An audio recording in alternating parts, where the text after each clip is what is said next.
People who were mentioned in someone's suicide note. What's your story? Story 1. I had lived with Craig for about 8 months before he killed himself. I'd known him for 4 years before that. We met at a metal gig, and he was a short, thin guy who almost got trampled in a mosh pit.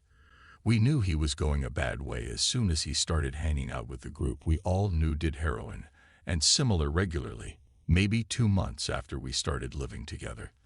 I tried to help him as much as I could. There were so many nights when he got back, clearly out of his mind on whatever it was he'd been doing, and he'd stay on the couch in my room instead of going to his own. He didn't like to be alone. I spent a lot of mornings cooking for him, and generally making sure he was okay. But it was like shoveling snow in a blizzard. He'd just go do the same the next night. At the end of that 8 months, we found him in his room having overdosed. We realized it was intentional when we read his note. A lot of it was about his family problems, his mental health, and just generally how terrible he thought the world was. Then near the end was a little paragraph about me, thanking me but saying I made the decision to end his life more complicated. He asked me not to blame myself. He then rambled some more, and it was clear he'd been high whilst writing it. I moved out a month later. Story 2. My partner took her own life last year. I had become a carer due to her poor and declining health, and she was despondent, going from a life as an active working professional to being stuck at home with her mind and body letting her down. Her note was addressed to me, and me alone. She texted her father. In many ways, it was beautifully worded. She expressed her eternal love for me and recognition of mine for her, which gave me comfort that she did not die feeling unloved. She stated that she and I had done our best and fought so hard for so long, but she couldn't go on. Thank you for everything you did. There is nothing more you could have done. She said lovely things about me and ended with love for eternity, which I hang on to on my dark days as belief that we will meet again and her spirit lives on.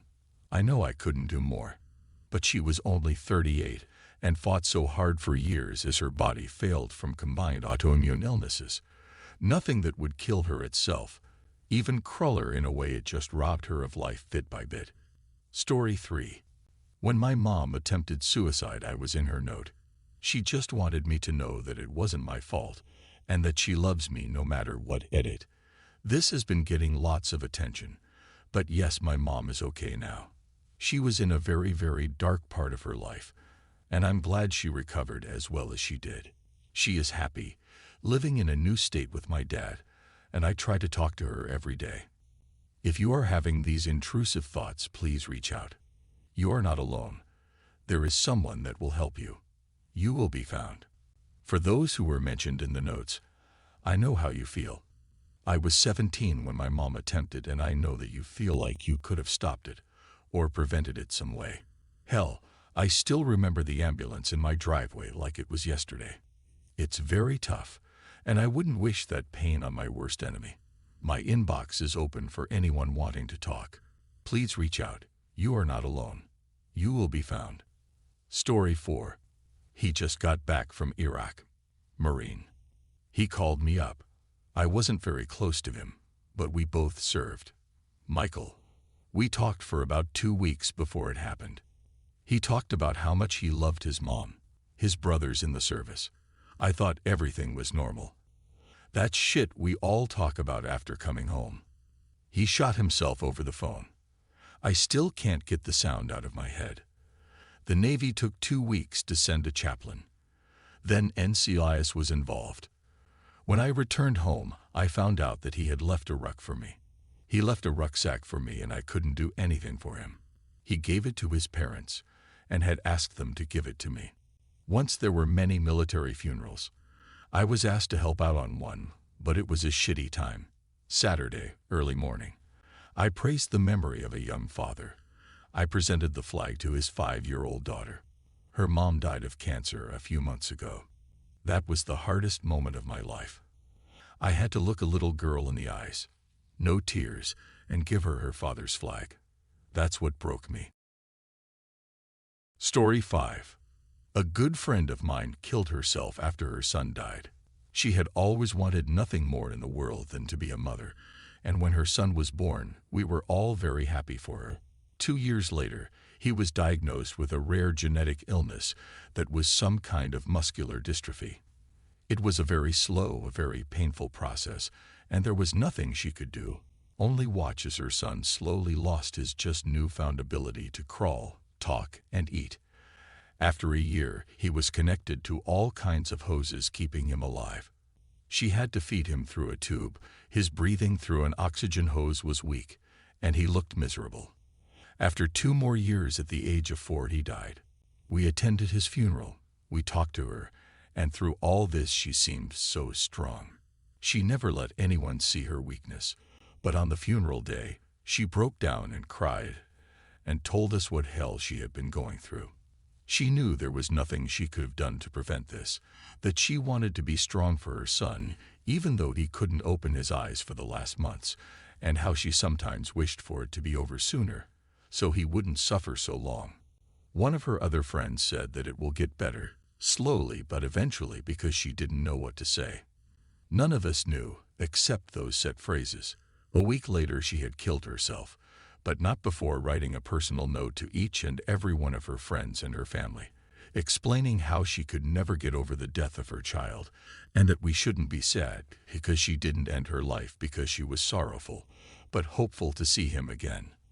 We try to meet every year on her death day in a pub we used to drink. It's been 6 years since then. I'm not a religious person, but I hope that she now has what life wasn't able to give her. Love to all of you. There are times when I think about her and how her life has been so tragic, even before the death of her son. I believe she holds on to him so much because deep down, everyone wishes to have a happy end, no matter how unrealistic it seems. Some kind of miracle that shows, yes, your suffering has been worth it. This hard life you had led you to the happiness you deserve. But sometimes it just doesn't. Life isn't always able to give you what you deserve, and sometimes it takes away so much from you that you can do nothing but crumble. I know there are things you can never recover from. I still hope that everyone who is going through this much pain has the wish to have a happy ending and is willing to try to build themselves piece by piece back together. Story 6. My boyfriend killed himself when I was 18. He was 19. And I waited 7 years, January of this year, to read his whole note. When he first passed away, I took care of his elderly parents for months following because he was an only child and they could barely function, let alone plan a huge funeral. It was horrible.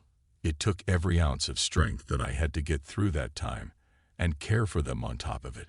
I found the note underneath a bowl pipe that I had lent my boyfriend, which he had hidden in a false bottom compartment thing in the center console of his car. I read the first few lines and then immediately hid the note in my favorite book. I couldn't bring myself to muster the courage to read it completely at that time. But what I had read had been enough to absolutely shatter his parents, and I didn't have the heart to give it to them. I kept it for years, and with each year that passed, I held on to more and more guilt. I completely spiraled downwards after the funeral, drinking heavily, putting myself in danger, and avoiding the world. I moved halfway across the country, maybe to start fresh, or maybe to run away. I don't know. I kept the unread note. It weighed heavily on my bookshelf for years. I almost read it many times, usually when I was drunk or suicidal myself. But I was always too afraid to find out that my fears were true, that there was something that I could have done, or something that I had done to cause him to do such a horrible thing. His parents are actually doing well now. They're selling the house finally, they got a dog, and are more actively involved with family and friends. I love seeing them allowing themselves to be happy when I know that they are still filled with terrible grief. I'm not sure if I did the right thing by keeping the note, but after reading it I'm certain that they wouldn't be the people that they are today if they had read what their son wrote about his life, and about them when he was at the lowest point imaginable. Story 7. 7 months ago, my girlfriend committed suicide because her father was abusive, and her friends were all against her because she started dating me. I believe one of her friends had a crush on me. A week later, I got a text from her with the suicide note, and it read, "Dear little Paria 47, I just want you to know that you were the most kind person I ever met, and I love you for that. However, I can't take it anymore, and I know you will find someone after I'm gone, so as you're reading this, I've already taken my life. Thank you for helping me the best you could have, and thank you for being my boyfriend." After I read the text, I immediately rushed over to her house, which was about 20 minutes away, and I arrived at the police station already there, and my heart sank, and I felt tears overflowing out my eyes. I entered a state of deep depression and almost attempted suicide as well. I started drinking and cutting myself, and after about 2 weeks I stopped going to school and blocked myself off from my friends and family. I wouldn't answer their texts and calls, and eventually they finally had enough and assigned me a therapist, and I'm still trying to get over it, but I'm getting better. Story 8. There was a girl who was suffering really hard from some emotional problems, culture shock, depression, among other things. She took to a Facebook group and began looking for support for things that were not about her or in her control. She broke this Facebook group's rules about doxing someone who was already in jail and could not, and never did, hurt her, posting about the place he worked, his home address, his full name, etc. I was one of the people who told her that doxing him was unnecessary because he was already in jail and was not leaving soon, and that it was against the group's rules. The post got removed.